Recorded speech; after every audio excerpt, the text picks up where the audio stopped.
भारत माता की जय। अब मैं आपको अपनी बात बताती हूँ कि जब पाकिस्तान बना था तो हम वहाँ पाकिस्तान में रहते थे।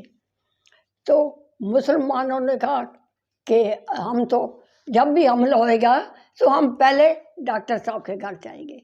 हमारे फादर डॉक्टर थे और हमारे पास पैसा सोना, लड़के, हम तीनों बहनें जवान थी, इसलिए वहाँ से माल भी मिलेगा और लड़कियाँ भी मिलेगी। तो इसलिए हमने क्या सोचा, हमारे पापा के पास पिस्टल थी, डॉक्टर थे, सब कुछ था, लेकिन और कुछ नहीं था। उन्होंने रातों रात ही सामान बांधा ज़रूरत का, बाकी सब कुछ छोड़ छाड़ के ना वहाँ से किसी को बिना बताए तो गाड़ी में बैठ गए। और मेरे ससुराल वहाँ थे रावलपिंडी में।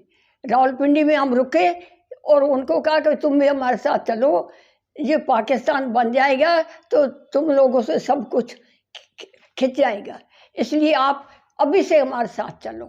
उन्होंने कहा हमारा तो यहाँ दुकानें हैं, मकान है, रावलपिंडी में हमारा बिजनेस है, आप लोग अपनी बच्चियों को ले के जाओ, वो नाजक पली हुई हैं, लेकिन हम तो जब हमला करेंगे ना तो हम गुरुद्वारे जाके बैठ जाएंगे और जब हमला ख़त्म होएगा तो हम वापस आ जाएंगे अपने घर, सब कुछ हम तो छोड़ छाड़ के कहाँ भिखमंगे होके कहाँ जाएं हम। ठीक है, हम लोग तो आ गए, ठीक ठाक पहुंच गए। और बाद में क्या हुआ, रावलपिंडी में आग लगा दी चारों तरफ, और मेरे ससुराल वाले क्या और घर वाले क्या और आस पड़ोस वाले भी क्या, सब कुछ उनको मिलिट्री के आए ट्रक, और मिलिट्री के ट्रकों में घसीट के जैसे भेड़ बकरियां डालते हैं ना, ऐसे उनको डाल दिया और जाके कहाँ पटका, कैंपों में। और कैंपों में छोटे छोटे बच्चे, मेरे नंद के गोदी में बच्चे थी, जिठानी की गोदी में बच्ची थी, वो बेचारी रास्ते में उनको मर गए, दूध नहीं मिला, खाना नहीं मिला, और ऊपर से पैकेट देखते रहे, ऊपर से पैकेट देखते रहे, भाई कुछ आएगा तो हम खाएंगे, कुछ आएगा तो खाएंगे। ये तो अच्छा हुआ कि मेरी सास सियानी थी, उससे निकलते समय पूरे घर में 1300 रुपये मिले, 1300।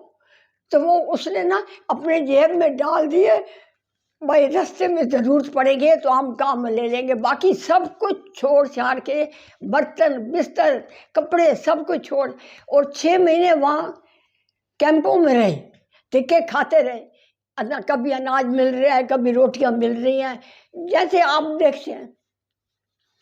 तो वो ऐसे परेशान हो के 6 महीने बाद हमारे पास आ गया जिंदा, और हम जयपुर में सेटल थे तो हमारे पास रह गए थे। हम लोगों ने अपने आप को कैसे संभाला कि थोड़ा थोड़ा सामान लेके थड़ियों पे बैठ कर, तो पापा डॉक्टर थे, उनको एक हवेली में मिल गई, सर्विस मिल गई, उनको 300 रुपये मिले, 300 रुपये में वो हमारे को पालते रहे, 300 रुपये में। ये हमारा काम है। और अब तो मैं ये कहती हूँ कि हमारी इस उम्र में हमारे बच्चे कहाँ जाएंगे और हम कहाँ जाएंगे, हम कहीं जाने लायक है ही नहीं अब। तो इसलिए हम ये कहते हैं कि जो हमारा इंडिया हमारे से मत लो और हमारे मोदी जी को रखो, और वोट मोदी जी को भी दो। मैं तो कैसे भी हूँ मोदी जी की दासी हूँ और उनको ही प्यार करती हूँ। भगवान करे, हाथ जोड़ के अरदास करती हूँ कि भगवान जी हमारे मोदी जैसे आदमी जो है हमेशा जिंदा रहे। धन्यवाद। ठीक।